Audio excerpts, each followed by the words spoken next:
Buenas tardes a todas, a todos. Gracias por estar aquí en esta tarde tan bonita.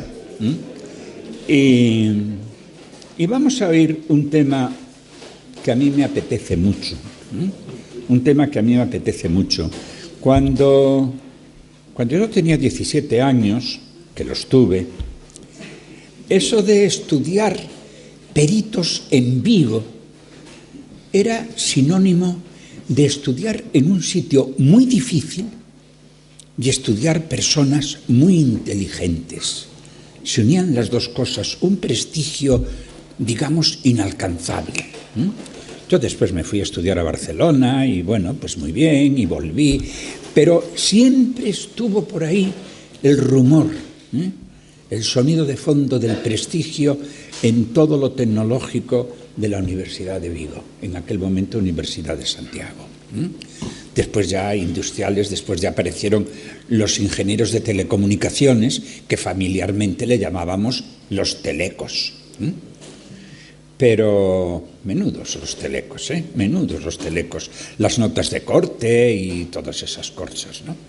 Bien, pues en los telecos, en el año 2007, no se les ocurre más que constituir el Grupo Aeroespacial Estratégico de la Universidad de Vigo. Parece un nombre así muy rimbombante, pero tienen una época de mucho trabajo, de muchísimo trabajo. A mí me recuerda a aquella época del cuento de Alicia en el País de las Maravillas. Hay que correr mucho para no quedarse atrás.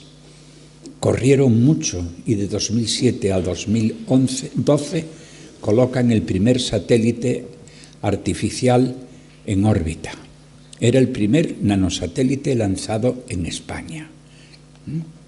Y curiosamente ese satélite, con una vocación, claro, indudablemente tecnológica, de los telecos de Vigo y tal, tenía un nombre tremendamente enchebre porque no requería renunciar y quería avisar a todo el mundo de su origen, Xacobeo.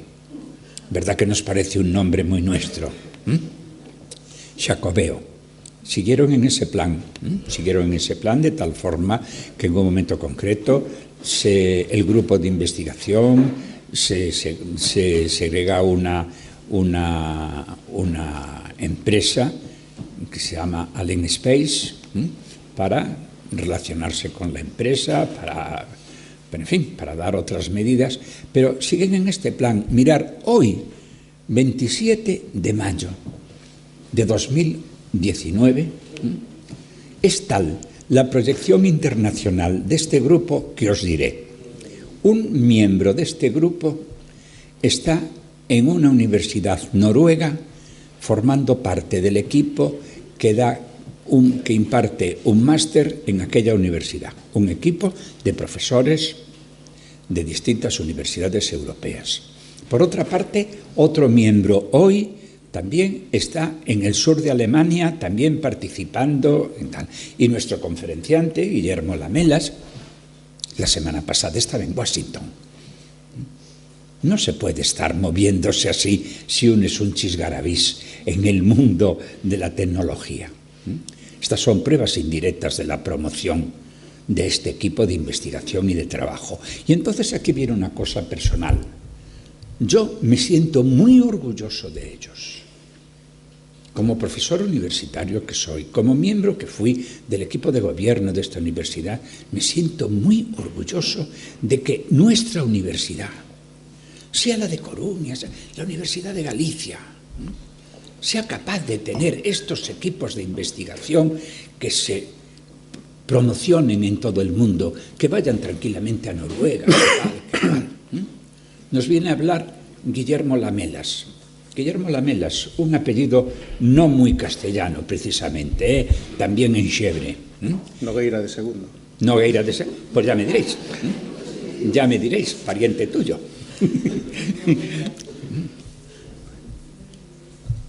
Ha trabajado en Finlandia, en Singapur, en Francia, en Suiza. Teleco, claro que no, ¿qué iba a ser si no? Y nos viene a hablar aquí tranquilamente después de haber estado la semana pasada en Washington y tenerse que ir mañana de viaje corriendo porque tiene que ir por aquí, por allá, porque, como digo, son esos sitios de tantísimo trabajo que, como podemos leer en Alicia en el País de las Maravillas, hay que correr mucho para no quedarse atrás. Ellos, de momento, están en la punta de la ola y nos vienen a contar lo que hacen y, lo digo sinceramente, estoy orgullosísimo de ellos, porque, un detalle personal, sin más, cuando yo tenía 17 años, un día me quedé asombrado. Un día, concretamente el 4 de octubre de 1957, porque el Progreso Diario de Lugo, ponía que ya estaba en el aire el primer satélite artificial. Y desde entonces a mí lo de los satélites artificiales me engancharon profundamente. Nos daban una gran noticia, que ya estaba allí, el Sputnik pesaba 17 kilos, si no me olvido, y nos anunciaban que el 10 de noviembre nos darían una sorpresa. La sorpresa fue que lanzaron un segundo Sputnik, 504 kilos, y dentro iba una perrita viva, que volvió viva a tierra, que se llamaba Laika. Tú estás pisando la presentación, Pues lo hacemos hoy. Venga, te dejo. Hala, oye, bienvenido al Ateneo. Me encanta tenerte aquí. Gracias. Me encanta a mí, nos encanta el Ateneo.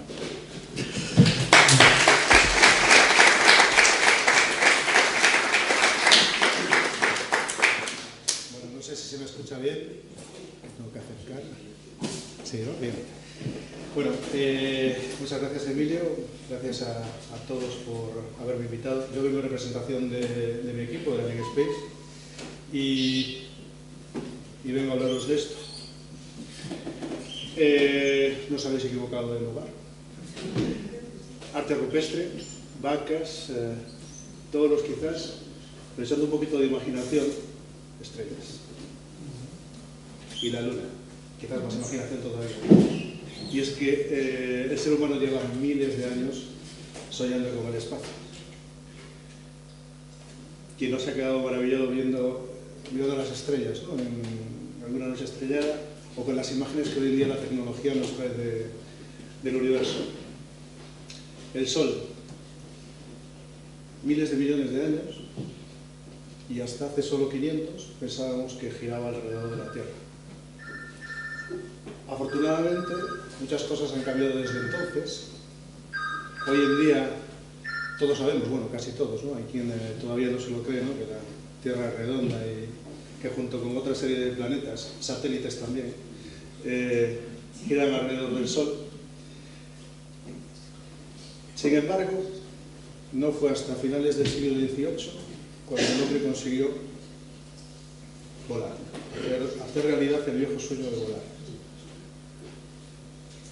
Y no fue hasta hace poco más de 100 años, hasta 1903, cuando, a pesar de que ya en el Renacimiento gente como Leonardo da Vinci pensaba en la máquina voladora, cuando se consiguió volar por primera vez. Esa máquina voladora que de alguna manera cambió, bueno, fue el origen, ¿no?, de la historia de la aviación y cambió el mundo, ¿no? Acercó gentes, acercó economías. Esto fue en 1903. Poco más de 10 años después se produció el primer vuelo comercial, en Estados Unidos también. Y bueno, por primera vez el hombre de alguna manera podía tener la sensación de empezar a dominar el cielo. El siguiente paso pues era dominar el espacio. Entendemos como espacio todo aquello que está a más de 100 kilómetros de altura, ¿no? Que es cuando la atmósfera deja de ser relevante para que aparatos con alas puedan volar. En 1912 se inventó el cohete con combustible líquido, y al final ese es un hito fundamental, ¿no?, de cara a alcanzar ese espacio exterior. Y desde entonces los avances se sucedieron de una manera, bueno, vertiginosa, principalmente como fruto de la Primera y de la Segunda Guerra Mundial. Esos avances eran principalmente por razones bélicas, pero al final todo ese avance que se hizo en el mundo de los cohetes, pues al final luego fue utilizado para temas civiles y militares. Tras la Segunda Guerra Mundial, la Guerra Fría, que de alguna manera en lo que más se sustancia de lo que estamos hablando nosotros es en la carrera espacial, ¿no? Es una lucha tecnológica por demostrar al mundo cuál de las dos superpotencias, la Unión Soviética o Estados Unidos, era la que poseía la tecnología más avanzada y de alguna manera, aunque el objetivo era acercarse al espacio, ¿no? Dominar el espacio, lo que subyacía ahí era capacidad bélica, ¿no? Si tienes la capacidad de lanzar un satélite, pues probablemente tengas la capacidad de alcanzar con un cohete pues, un objetivo enemigo. Y las dos superpotencias se embarcaron en una carrera desigual, sobre todo al principio. Los rusos tomaron pronto la delantera en 1957, como decía antes Emilio, cuando tenía 17 años. Lanzaron el Sputnik 1, una esfera como de este tamaño, unos 60 centímetros, en torno a 80 kilos de peso, que se utilizó para hacer mediciones sobre la atmósfera. No estuvo en órbita más de 3 meses y funcionando solo 3 semanas. Como veis, esto no tiene paneles solares, funcionaba con baterías. Cuando se acabaron las baterías, dejó de funcionar. Y bueno, marcó un hito, puso claramente a la Unión Soviética por delante de los Estados Unidos, y solo un mes después lanzaban el Sputnik 2 con Laika, un nuevo hito, la primera vez que se enviaba un ser vivo al espacio. No duró viva mucho tiempo, pero fue un hito importante. El siguiente objetivo, pues poner a un hombre en el espacio. Ambos estaban enfrascados en ese objetivo, y una vez más fueron los rusos quienes en 1961 pusieron en órbita a Yuri Gagarin. Poco más de 100 minutos estuvo orbitando, pero bueno, eso fue como la gota que colmó el vaso en cuanto a las humillaciones que estaban dispuestos a aceptar los estadounidenses. Al momento de conocerse la noticia, poco después Kennedy tomó el compromiso de que Estados Unidos pisaría la Luna antes de que acabasen los 60. Y con eso pues nació una serie de programas espaciales que culminaron en el programa Apolo, cuyo objetivo único era ir generando la tecnología necesaria para llevar el hombre a la Luna. No sé si alguien ha visto una película de los últimos meses que se llama El primer hombre. Pues cuenta justo esa historia, esto que estoy contando del final, ¿no? Desde que Yuri Gagarin empieza a orbitar hasta que Estados Unidos consigue pisar la Luna. Bueno, fueron muchos años de muchísimos avances tecnológicos, de muchísimos retos, que al final con la capacidad de computación que tenemos cada uno de nosotros en nuestro móvil, consiguieron llevar al hombre a la Luna, ¿no? Con muchos cálculos manuales también.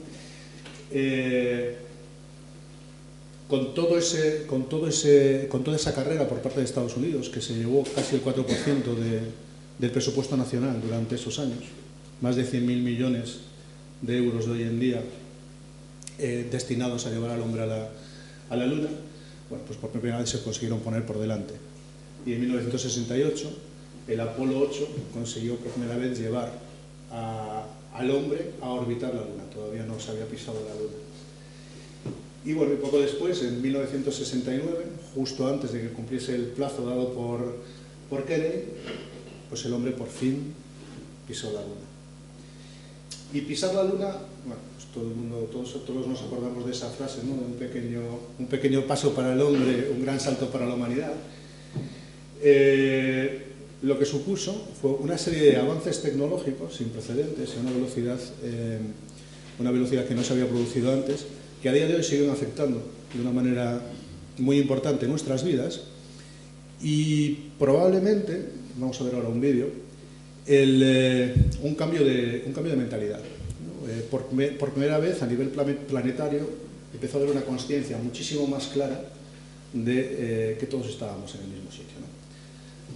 todos estábamos compartiendo un mismo planeta, que los bordes que las fronteras desde la Luna no se veían, y empezó a haber una serie de movimientos y avances que de alguna manera se pueden explicar también en parte gracias a todo ese movimiento. Vamos a ver un vídeo, es esto aquí, que resume un poquito esto.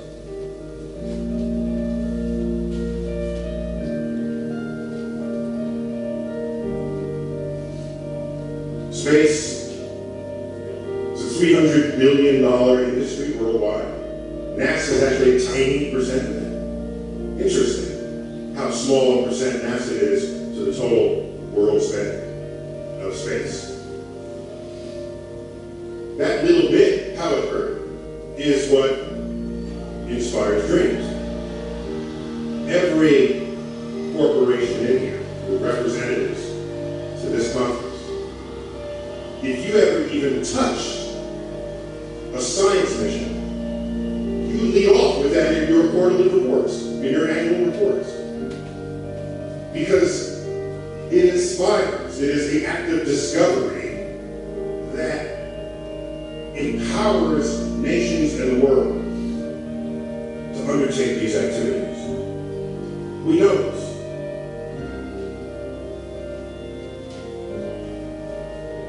Apollo 8, that was the first time anybody ever left Earth with a destination in mind.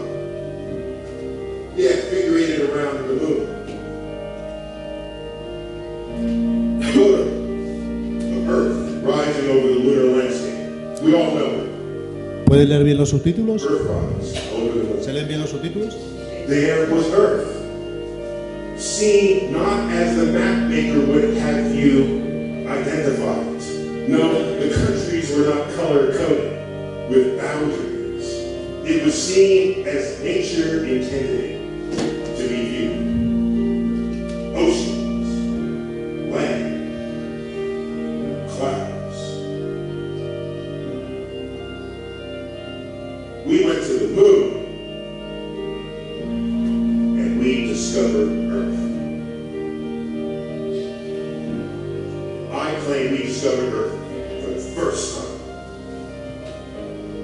How does that affect culture? I got a list. The instant that photo comes out, that is the identifying cover picture of the whole Earth catalog. Thinking about Earth as a whole, not as a place where nations war, as a whole. 1970, the Comprehensive Clean Air Act is passed. Earth Day was birthed March 1970. The Environmental Protection Agency was founded in 1970. The organization Doctors Without Borders was founded in 1971. Where do you even get that phrase from? No one thought of that phrase before that photo was published. Because every globe in your classroom has countries painted on it. DDT get banned in 1972. We're still going to the moon. We're still looking back to Earth. Clean Water Act, 1971, 1972. Endangered Species Act. The catalytic converter gets put in 1973. Unleaded gas, 1973. We're still at war in Vietnam. There's still campus unrest. Yet we found the time to start thinking about Earth. That is space operating on our culture, and you cannot even put a price on that. That is a nation, that is a world reacting to a new perspective on what it is to be alive on this planet that we all share. We need to look at NASA not as a handout, but as an investment. Because as goes the health of spacefaring ambitions, so too goes the spiritual, the emotional, the intellectual, the creative, and the economic ambitions of a nation. So goes the future of America.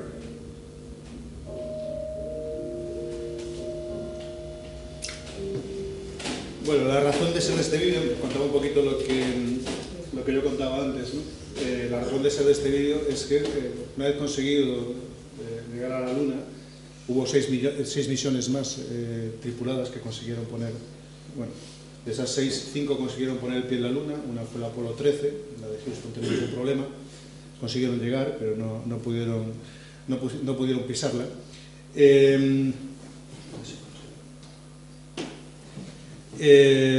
Después de eso, bueno, crisis del petróleo del 73, cambio de foco, ¿no?, de esas dos superpotencias, al final el hito estaba conseguido, guerras apoyadas por unos y otros a nivel global. Bueno, los presupuestos de Estados Unidos pues fueron siendo desviados a otro tipo de temas. Los años gloriosos de la NASA y sus macropresupuestos se fueron convirtiéndose en pasado, y bueno, este vídeo de alguna manera, ¿no?, y es un vídeo que no tiene mucho tiempo, se enmarca en eso, ¿no? No pensemos solo en el retorno económico que puede haber tenido llegar a la Luna, que sin duda lo tuvo, ¿no?, por el impacto de todas las tecnologías que luego han sido utilizadas por otro tipo de industrias, sino por el impacto que puede haber tenido en nuestra manera de entender el mundo, sin pensar en el impacto que tiene como fuente de inspiración para otras mil cosas. Bueno, como estaba diciendo, crisis, cambio de situación. En el caso de la Unión Soviética, pues directamente su desaparición. Las agencias espaciales pues empezaron a dejar ese esquema de competición y empezar a pensar en un esquema de colaboración, incluso existiendo todavía la Unión Soviética. Estados Unidos y la Unión Soviética intentaron fusionar su programa en un programa Apolo-Soyuz, que no llegó a tener grandes resultados, y este es realmente el mayor hito, ¿no?, hasta el momento en la historia de la cooperación espacial. Es la Estación Espacial Internacional. Es un esfuerzo conjunto de Estados Unidos, Japón, Europa, Canadá y Rusia. 130.000 millones de euros en el satélite más grande jamás construido por el hombre.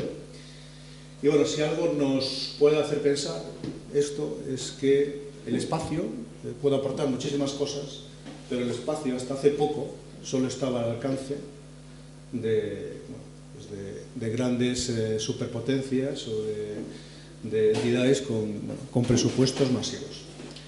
Hace como entre 15 y 20 años empezaron a surgir una serie de tecnologías que empezaron a abaratar costes, ¿no?, en todo lo referente al espacio. Y en torno a esas tecnologías y al hecho de que esas tecnologías permitían que el sector privado, no solo las grandes agencias espaciales, pudiesen pensar en el espacio como una fuente de negocio, una fuente de datos o de servicios para todo tipo de cosas, bueno, así nace lo que se conoce como el New Space, el nuevo espacio, que al final no es otra cosa que ese espacio que sí que es mucho más accesible, ese espacio que ya no solo es accesible para quien tiene 130.000 millones de euros, sino para compañías, universidades y todo tipo de entidades que quieren, pues, desde hacer experimentos hasta montar servicios en el espacio. Bueno, estos son algunos referentes, ¿no?, de lo que se conoce como New Space. Estos son grandes empresas que han conseguido ya levantar miles de millones de euros. Por un lado tenemos aquí Elon Musk con SpaceX, que es un lanzador para pequeños satélites. De hecho, nuestro penúltimo satélite lo lanzamos con SpaceX. A Bezos, que está trabajando en mil cosas. Al final también, como hablábamos de lo de la Luna, pasito a pasito, con el objetivo de llegar a establecernos en Marte. O Richard Branson de Virgin, que bueno, lo que está es intentando avanzar en el tema del turismo espacial. Bueno, este es el cambio del viejo espacio con el nuevo espacio. No son antagónicos, son complementarios, porque de hecho lo que está haciendo el nuevo espacio es acelerar los tiempos de ese espacio tradicional, y el espacio tradicional trae su metodología al nuevo espacio. Bueno, mientras pasaba todo lo que decíamos, que sobre todo estábamos hablando de Estados Unidos y de la Unión Soviética, ¿qué pasaba en España? En España se lanzó el primer satélite en 1974, el Intasat, un satélite para estudiar la ionosfera, y desde entonces pues, se han lanzado cerca de 20 satélites, 10 siguen operativos. El último que se lanzó, que quizás lo hayan escuchado en los medios, fue Paz, que se lanzó el año pasado, un satélite de observación, 130 millones de euros, relativamente barato para lo que son estas cosas. Este año se espera lanzar Ingenio, un satélite también de unos 180 millones de euros. Y justo, bueno, hace poquito se anunció la contratación por parte de Hisdesat de 2 nuevos satélites, se llaman los SpainSat nueva generación, el 1 y el 2, por algo más de 800 millones de euros. Entre esos 4 satélites, pues los SpainSat son satélites de comunicaciones. Bueno, pues entre esos 4 satélites pues, van a dar a España capacidades que probablemente a nivel europeo ningún otro país tiene. Pero bueno, estamos hablando, una vez más, de presupuestos muy grandes que conllevan muchísimo riesgo, porque al final, si pasa cualquier cosa con Paz o con SpainSat, nos estamos jugando en cada uno de ellos entre 400 millones y 160 millones de euros, ¿no? Entonces, bueno, eso que quede ahí, luego volvemos. ¿Y qué pasa en España con el tema del New Space? Bueno, nosotros organizamos hace unos meses, cuando digo nosotros me refiero al N-Space, junto con la Universidad de Vigo y con el apoyo de un montón de instituciones, organizamos el primer congreso sobre New Space de España en Vigo el pasado mes de noviembre. Y si algo se hizo patente en ese congreso, además de mucho interés por parte del mundo empresarial, es que en España ya contamos con un grupo nutrido de pequeñas empresas, como ALEN, jóvenes, que de alguna manera cubren toda la cadena de New Space. Tenemos en Elche a PLD, que está trabajando para montar el primer lanzador español de satélites. Tenemos a Satlantis en el País Vasco, que hacen cámaras para satélites pequeños como los que nosotros hacemos. Tenemos a DHV en Andalucía, que hacen paneles solares. Estamos nosotros, que lo integramos todo y además sumamos cargas útiles de comunicaciones, ¿no? Y también todo el sistema de gestión de los satélites. Tenemos compañías como Aistec, que están planeando servicios con satélites como los que nosotros hacemos. De alguna manera cubrimos toda la cadena de valor, ¿no? De hecho, podría decirse que somos la Nvidia de nuestro entorno.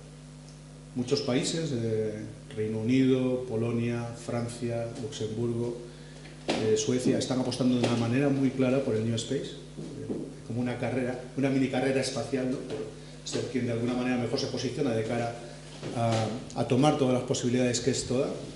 Y en España, lo cierto es que hemos llegado hasta aquí pues fruto de trabajos como el del grupo de Fernando Aguado, algo similar en el caso del País Vasco, casualmente nada en Madrid,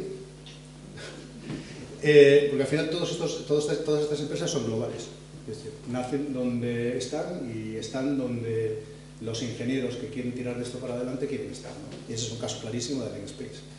La apuesta fundamental de Allen Space es hacer esto desde Galicia, ¿no?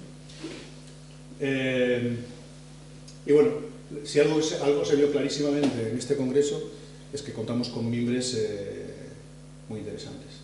Es cierto que a nivel nacional también se están dando pasos, ¿no? para bueno, arropar este subsector, ¿no? Aeroespacial, y hacer que puedan surgir más empresas que complementen todavía más esa cadena de valor. Y bueno, llega el momento de hablar ya un poquito más de qué es Allen Space. Alguna pincelada ya he dado. Voy a hablar un poquito de cuál es la historia, qué es lo que nos ha llevado a estar, como dice ahí, igual es un poco grandilocuente, ¿no? En la última frontera de los negocios. Vamos a empezar ya que no ha podido estar aquí, pues con Fernando Aguado, contando un poquito cuál es la filosofía, ¿no? de lo que hacemos. Este es un vídeo que ya tiene unos años, pero lo que es el mensaje de fondo sigue explicando bastante bien qué hacemos y por qué lo hacemos.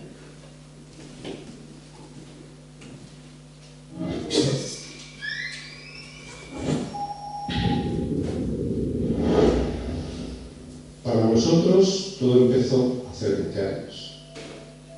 Y desde el primer momento tuvimos una visión muy clara, que es la que ha definido nuestro trabajo.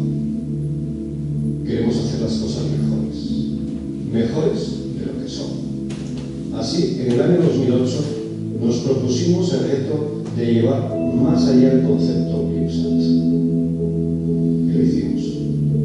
4 años más tarde logramos ser la primera universidad del mundo en desarrollar un CubeSat bajo los estándares profesionales ECSS, alcanzando un nivel de excelencia y calidad que superó todas las expectativas existentes hasta la fecha.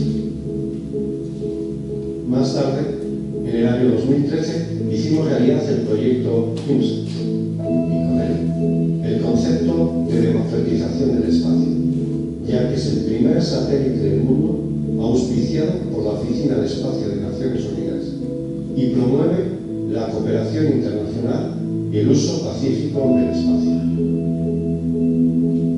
Y a pesar de que en todo este tiempo hemos logrado muchas más cosas, esto no trata de nuestro pasado, trata del futuro, trata de lo que podemos lograr.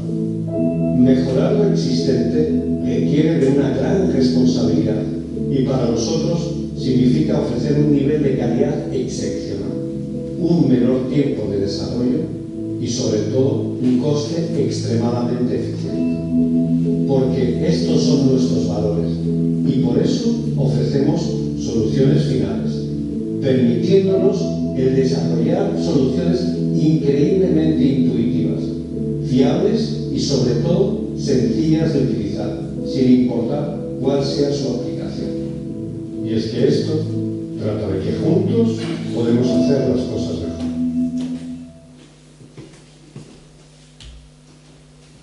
Muy bien. Bueno, como decía Fernando Aguado, Fernando es el profesor en torno al que se montó el grupo tecnológico aeroespacial que nos comentaba antes Emilio, y cuyo equipo forma Allen Space. Bueno, ese equipo es el mismo que diseñó, fabricó y operó el primer nanosatélite de la historia de España, SAT-COBEO, y desde entonces más del 50% de todos los nanosatélites que se han lanzado en España, en colaboración con Naciones Unidas, con la Agencia Espacial Europea, con la NASA, con la Comisión Europea. Bueno, si algo importante hay que decir de estos satélites, y además hay que resaltarlo, es que todos ellos han completado sus misiones, o sea, aquello para lo que fueron pensados en órbita, al 100%. Han sido todos 100% exitosos, y esto hay que ponerlo en contexto, porque cuando nosotros empezamos, menos del 20% de los nanosatélites que se hacían eran capaces de conseguirlo. Y es que en el primero de los satélites, el SAT-COBEO, una parte fundamental del proceso de fabricación de SAT-COBEO, todo el proceso de investigación relacionado con él, o desarrollo, fue adaptar los estándares de diseño y fabricación de la Agencia Espacial Europea para los pequeños satélites. Y en eso, a día de hoy, todavía seguimos siendo diferenciales. Creemos que no es casualidad que el 100% de nuestros satélites tenga una tasa de 100% de éxito. Esto es un poquito un resumen de la historia, de dónde venimos. Hay que pensar que Allen Space, como empresa, tiene 5 meses. Nos constituimos el pasado 24 de enero. Es cierto que llevamos trabajando en Allen Space más de un año,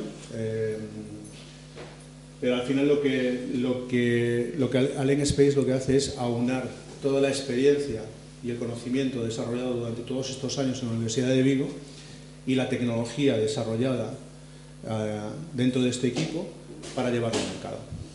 Dentro de esta experiencia, por resaltar un poco, bueno, hablábamos antes de SAT-COBEO, el primer nanosatélite de la historia de España. HUMSAT-D es un satélite de comunicaciones auspiciado por Naciones Unidas. Con HUMSAT-D conseguimos comunicar la base española en la Antártida. Serpens, esta foto es una foto real de Serpens, fue lanzado desde la Estación Espacial Internacional. Este es un satélite que se hizo para la Agencia Espacial Brasileña para monitorizar la cuenca del Amazonas. Este es un proyecto en el que participamos. El proyecto se llamaba AIM, un proyecto conjunto entre la NASA y la Agencia Espacial Europea, y a nosotros nos adjudicaron la fase de estudio de este proyecto. Y tal y como estaba planteado, el objetivo de este proyecto era ver si éramos capaces de desviar un asteroide que fuese dirigido hacia la Tierra. O sea, no sé si han visto la película Armagedón, pero algo de ese estilo. El objetivo de la NASA era enviar un impactador sobre el asteroide, y el objetivo de la ESA, enviar un satélite al asteroide para estudiar cuál era el resultado de ese impacto.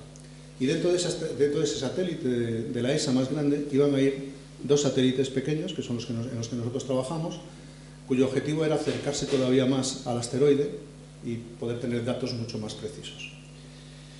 El proyecto en su día se canceló, lo cancelaron ESA y NASA, y ahora se está retomando. Y bueno, este es el último satélite que lanzamos. Hay otro más para una empresa privada. Este es el último satélite que lanzamos, un satélite de la Universidad de Vigo, financiado con fondos europeos, y cuyo objetivo es ayudar en la lucha contra incendios. Es un satélite de comunicaciones, se llama Lume 1, se lanzó el 27 de diciembre y a día de hoy, bueno, pues ya está operando exitosamente. Es un satélite demostrador, ¿no? Su objetivo no es dar un servicio de prevención contra incendios, sino demostrar que ese servicio es factible. Por explicarlo un poquito mejor, Lume pasa entre 4 y 6 veces al día por encima de Galicia. Si se produce un incendio, pues tendríamos que tener suerte para que fuera justo cuando pasa Lume, ¿no? Para que un sistema de este estilo tenga sentido, pues hay que lanzar una constelación que tenga visibilidad las 24 horas del día sobre Galicia. También es cierto que cualquier sistema que se lance con un satélite, muchas veces nos pasa, ¿no? Que nos vienen con necesidades locales que se pueden solventar de esta manera, pero es cierto que cualquier servicio que se quiera solventar con un satélite, si hay que lanzar un satélite para de alguna manera monitorizar Galicia, ese servicio es un servicio global. El satélite está dando vueltas, todos los satélites en las órbitas que nosotros utilizamos están dando vueltas continuamente. Entonces, un satélite como Lume, si pasa 4 o 5 veces por encima de Galicia al día, pasa 4 o 5 veces por encima de Patagonia y 4 o 5 veces por encima de Nueva Zelanda. Entonces, el mismo servicio es global. Bueno, el año pasado fue la ejecución. En 2017, este equipo, ¿no? Consiguió la confianza de GAIN, de Agencia Galega de Innovación, y consiguieron entrar dentro del programa Ignicia. Es un programa para transferir la tecnología que se produce en las universidades al mundo de la empresa. Y así es como nace Alien Space, ¿no? Durante el año pasado, lo que nosotros estuvimos haciendo, ahí es cuando me sumé yo. Yo no he hecho ningún satélite, mi equipo sí, y muy bien. Yo me sumé en enero del año pasado. Yo venía de trabajar en Telefónica, en tecnología, en temas de innovación y también finanzas. Y bueno, nos encontramos por el camino. Yo era técnico también, o sea que entendía un poquito más lo que ellos hacían que el resto. Nos enamoramos y montamos Alien Space con la ayuda de Ignicia y GAIN. Y bueno, como decía, todo ese proceso culminó este enero con la constitución de la compañía. Llevamos poco más de 4 meses trabajando. Este es el equipo, y equipo totalmente dedicado al proyecto. Si algo puedo decir de ellos, es que son una banda de cracks. La verdad es que a mí, si a Emilio le enorgullece, a mí me enorgullece muchísimo ser parte de este equipo. Algo que puedo decir, y una vez más la palabra orgullo vuelve, ¿no? Continuamente nos vienen a visitar, ¿no? A ver nuestras instalaciones, lo que hacemos, a ver si lo que hacemos es verdad, ¿no? Grandes empresas como Airbus o GMV es una empresa española que también partió de la universidad en su día y que ha ganado el contrato más grande de la historia de la ESA para monitorizar los satélites Galileo, que es el GPS europeo. Bueno, pues ellos estuvieron allí viendo nuestro sistema de operación de satélites para pequeños satélites y se fueron realmente impresionados, ¿no? Y bueno, y así, bueno, Fernando está ahora en Noruega, pero hace unas semanas estaban los noruegos aquí, ¿no? Y yo hubo un momento en que pasaba por al lado de ellos estaban de espaldas, pero los escuché hablar. Y bueno, esta gente ha trabajado con empresas que son competencia nuestra. Y lo que estaban diciendo entre ellos es: jo, estos sí que son el verdadero equipo A de los nanosatélites. Y es que al final aquí este equipo atosega muchísima experiencia, han pasado absolutamente por todo, son pocos, son jóvenes, más que yo, somos pocos, son jóvenes, pero han pasado absolutamente por todo. En una misión espacial lo han hecho absolutamente de todo, desde diseñar las cargas útiles, diseñar el satélite de principio a fin, gestionar el lanzamiento con los lanzadores y una vez que el satélite está arriba, operarlo para que dé el servicio que es necesario. Esto es un poquito lo que nosotros hacemos, ¿no? Al final lo que ofrecemos a nuestros clientes. Bueno, pues empezamos analizando cuáles son sus necesidades. Obviamente son necesidades que tienen que poder cubrirse con nanosatélites, si no hay que llamar a otros. Fabricamos el satélite aportando esa metodología, ¿no?, que decíamos antes, traída de la Agencia Espacial Europea y adaptada a los pequeños satélites, aportando nuestro hardware transferido desde la universidad y también nuestro software. Después gestionamos el lanzamiento con los diferentes lanzadores y finalmente operamos la constelación, ¿vale?, para que les dé el servicio que ellos quieren. Si es una constelación para tomar fotografías de la Tierra, pues nosotros nos aseguramos de que las fotografías se tomen en el momento adecuado. Si es para dar servicios de comunicaciones, pues para que todo funcione adecuadamente. Esta es la tecnología básica que se ha transferido desde la universidad. Es principalmente hardware, al final los sistemas claves que van dentro de los satélites. Nosotros lo que hacemos es, en función de la necesidad que tiene el cliente, diseñamos el satélite y elegimos dentro de lo que hay en el mercado aquellos componentes que mejor le van, a excepción de Totem. Se llama Totem, le pusimos así un nombre grandilocuente. Es una radio definida por software. ¿Y eso qué es? Bueno, pues es una radio en la que se puede controlar a través de software, a través de programas que se le envían, cuál es su función, ¿no? Tradicionalmente una radio pues se hace con hardware ahí soldando y funciona en el rango de frecuencias que tiene que funcionar y para lo que es. Aquí se puede cambiar todo por software, bueno, mucho por software, todo. Y la misma radio permite subir diferentes aplicaciones. Así, por ejemplo, software Totem ahora mismo tiene aplicaciones diseñadas por nuestro equipo, tanto para comunicación de Internet de las Cosas, sensores, como para seguimiento de aviones o para ser capaces de monitorizar el espectro radioeléctrico, ver si hay interferencias, bueno, donde hay radares militares, o sea, y continuamente se están subiendo nuevas aplicaciones mientras el satélite ya está arriba volando, en función de las necesidades del cliente. A ver. Bueno, esto al final es Totem, diferentes configuraciones que puede haber en función de lo que necesita el cliente. Este sería el corazón del satélite, ¿no? Cuando hablamos de un satélite se habla de dos cosas: la carga útil, que es aquello que da sentido al satélite, en este caso podría ser seguir aviones o bueno, comunicaciones de Internet de las Cosas, y todo lo demás se llama plataforma, que en el fondo es aquello que está en el satélite para que la carga útil funcione. Nuestra carga útil, la que nosotros ofrecemos a nuestros clientes, es Totem. Y con Totem, bueno, pues ahora mismo pues ya tenemos esas tres aplicaciones funcionando y volando. De hecho, en Lume, la aplicación que se está utilizando para la parte de ayuda contra incendios es la aplicación de comunicaciones de IoT, de coger información de los sensores que hay en tierra y que pueden detectar el fuego, pero Lume también lleva estas otras aplicaciones. Y, por ejemplo, pues está recabando datos de dónde están los aviones. Supongo que muchos no lo sabrán, yo no lo sabía hasta hace poco. Podemos pensar que los aviones están localizados en todo momento, pero no es así. Los aviones están localizados cuando pasan cerca de balizas relativamente cerca de tierra. En las grandes masas oceánicas los aviones no están localizados. Por esa razón pasan cosas como, no sé si se acuerdan, hace unos años, aquel avión que se perdió en Malasia y que se tardó muchísimo en encontrar. A raíz de eso, en Estados Unidos, pues, se ha empujado una normativa para que los aviones tengan que estar localizados cada 20 minutos. Pero no existen satélites cada vez de los tradicionales. Pues para este tipo de aplicaciones novedosas, los satélites como los nuestros son muchísimo más rápidos de hacer y de lanzar y de ponerlos a dar el servicio. Y bueno, aunque ya he dejado caer unas cuantas cosas, lo que he dejado claro más o menos es que sabemos hacer satélites, pero ¿por qué vamos a hacer satélites? Alguien tiene que quererlos, ¿no?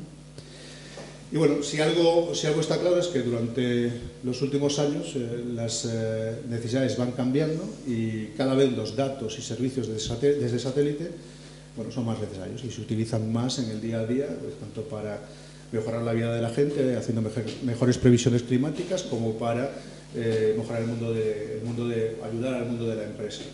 Aquí hay algunos ejemplos, ¿no? Pues, previsión climática. Para todas estas cosas utilizan datos o servicios de satélites, previsión climática, inteligencia de señal, que es a lo que me refería antes, ser capaz de detectar interferencias, comunicaciones, monitorización de cultivos, gestión de infraestructuras en sitios remotos, alarmas, seguimiento de mercancías peligrosas, Internet de las cosas en Smart Cities, comunicaciones seguras, datos seguros, seguimiento de barcos, gestión de flotas, seguimiento de aviones, control de ganado, lucha contra incendios. Y bueno, y aquí podríamos seguir, ¿no? Yo creo que lo que queda de tiempo podríamos seguir poniendo fotos y servicios, ¿no?, que se pueden dar desde satélite.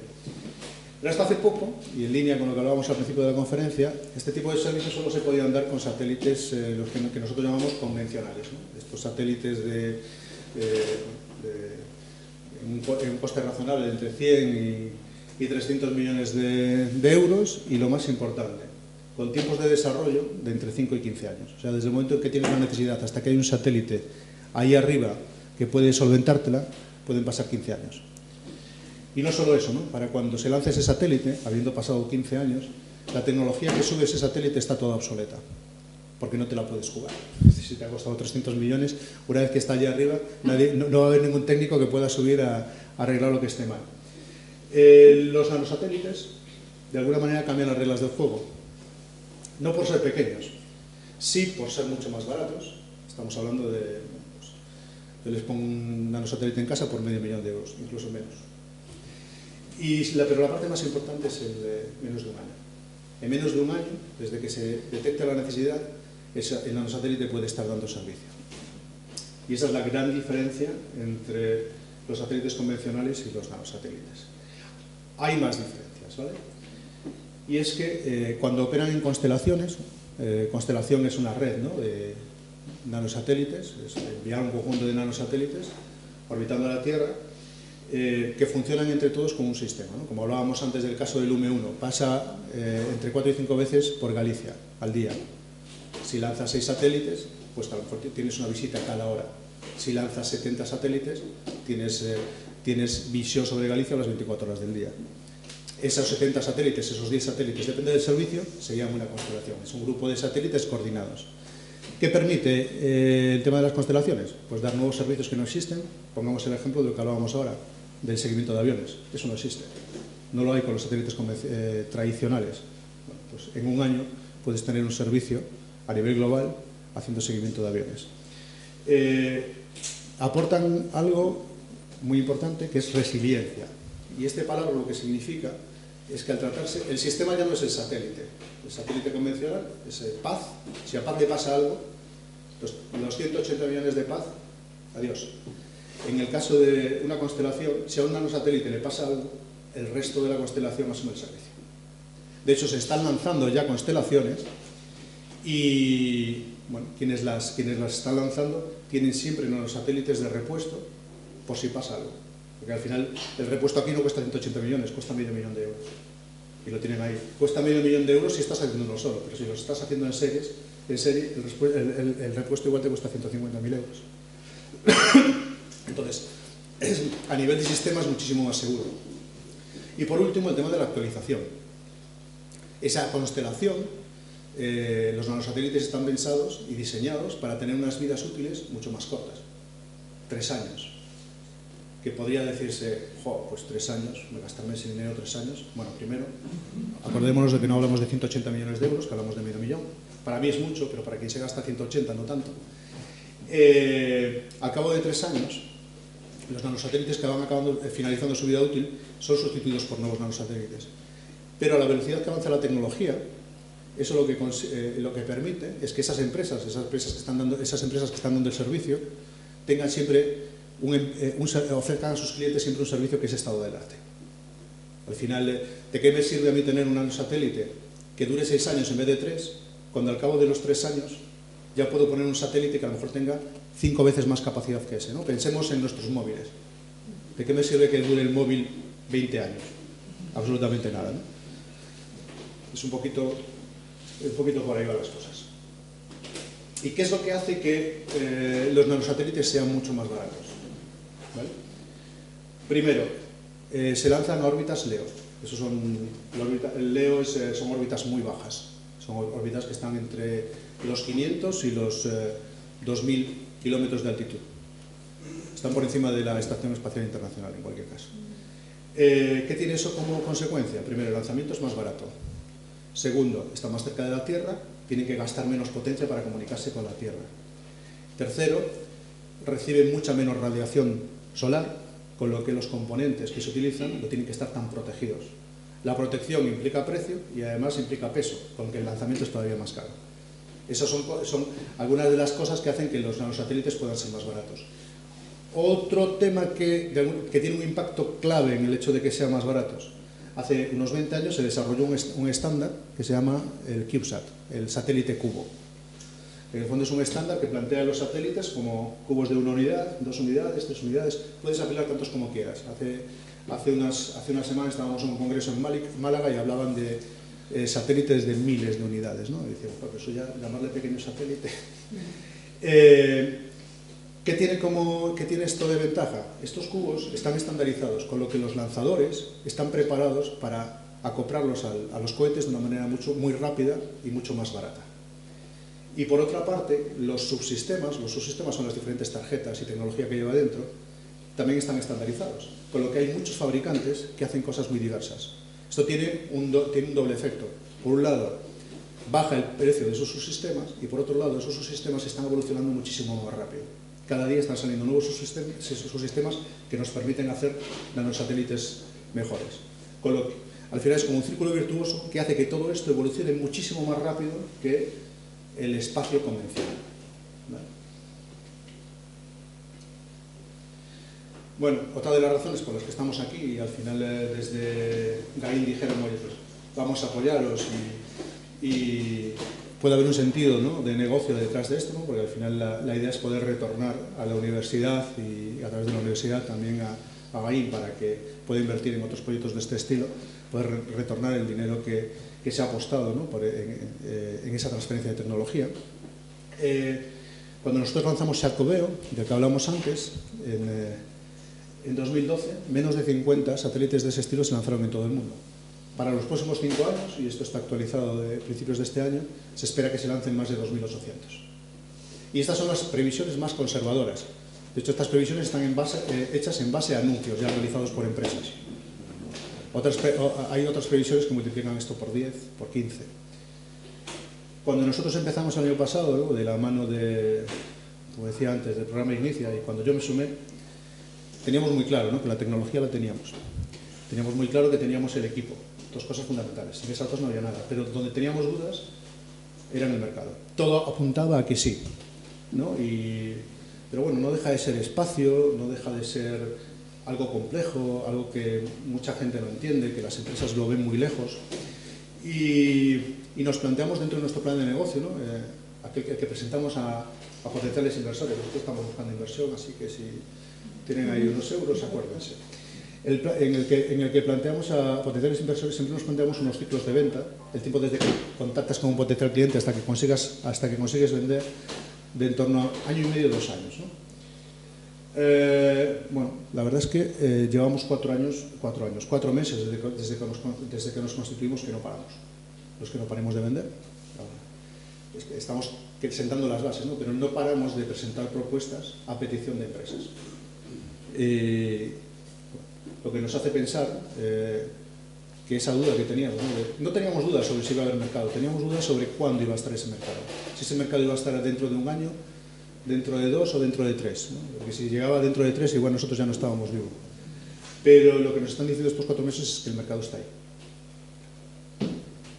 En 4 meses que llevamos de vida, hemos presentado propuestas, siempre a petición de clientes. Nosotros no vamos a los clientes a decirle, oye, te podría hacer esto, sino clientes que se acercan a nosotros, de todo tipo, universidades, empresas privadas, gobiernos, por más de 15 millones de euros. Bueno, estaba diciendo antes, en los próximos 5 años se esperan 2.800 satélites de este estilo, el lanzamiento de 2.800 satélites de este estilo. Pero este número es todavía más impresionante. Es cierto que es un número tan grande, 3 trillones de dólares. Esto es el mercado del espacio. Se espera que multiplique su valor por 9 en las próximas décadas. Y buena parte de esa multiplicación se espera que venga de lo que llamábamos el nuevo espacio. No solo nanosatélites y todos los servicios que se pueden dar con ellos, también lo que hablábamos de colonias en Marte o viajes turísticos, ¿no? El turismo del espacio. Pero bueno, la mayor parte de ese crecimiento va a venir de la mano del nuevo espacio y una parte muy importante de los pequeños satélites. Y ahí estaremos nosotros, intentando hacerlo desde aquí. Esta la he puesto aquí porque, bueno, después de hablar de tanto de enviar satélites, tantos satélites, 2.800 satélites, pues una pregunta que puede surgir es, oye, ¿qué pasa con todos esos satélites? Bueno, es un problema, no voy a decir que no, sí que puedo decir, hay recomendaciones para que cualquier satélite tenga que reentrar, cualquier satélite que se lanza tenga que reentrar pasado un tiempo, ahora mismo son 25 años. Todos los satélites que nosotros hemos hecho y diseñado, y tal como diseñamos, están diseñados para reentrar.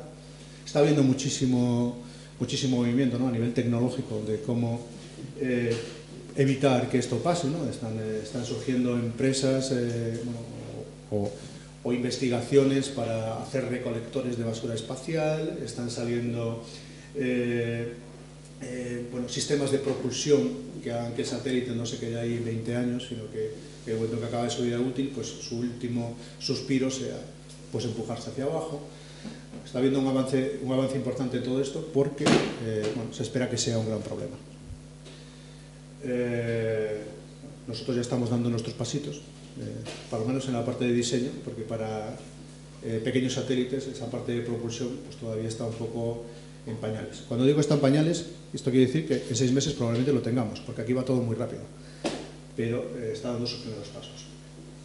Y hay muchas más cosas, ¿no? Por ejemplo, en el caso de los satélites grandes, lo que marca su vida útil principalmente es que se quedan sin combustible, pero combustible sobre todo para recolocarse.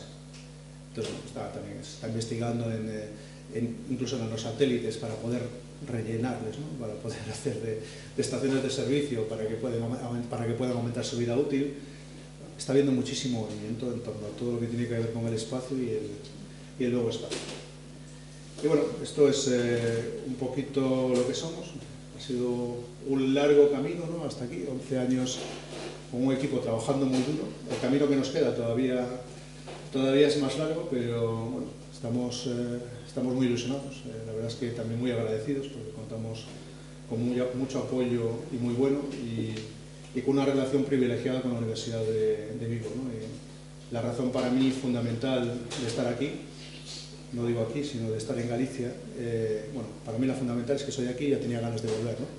Y el resto del equipo quiere seguir haciendo su vida desde aquí y la verdad es que lo que nosotros hacemos, como decía antes, nuestro mercado es global y desde aquí también se puede, pero una razón de negocio clarísima para estar aquí es el talento. Esto al final, esto requiere, si nosotros somos ahora 8, esperamos acabar el año siendo cerca de 20, lo más difícil en nuestro crecimiento es encontrar el talento adecuado.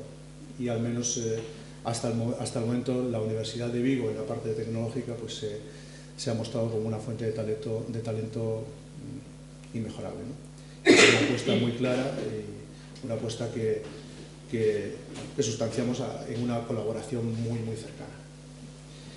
Y bueno, para acabar, o casi para acabar, voy a acabar con un momento muy emotivo para mi equipo. Yo no lo viví, pero la verdad es que se me ha caído alguna vez viendo, y es el lanzamiento de Xacobeo. Por ponerlo un poquito en contexto, pensemos en el primer nanosatélite hecho desde aquí, 4 años de muchísimo trabajo, de muchas veces a ciegas, ¿no? Porque no había nadie que te guiase en el camino, y todo jugándose a un lanzamiento. Eso es lo que vamos a ver ahora para pues sentir un poquito lo que pudieron sentir ellos. Météo, attention pour le décompte final. 10, 9, 8, 7, 6, 5, 4, 3, 2, 1, top. Allumage, première plage, décollage.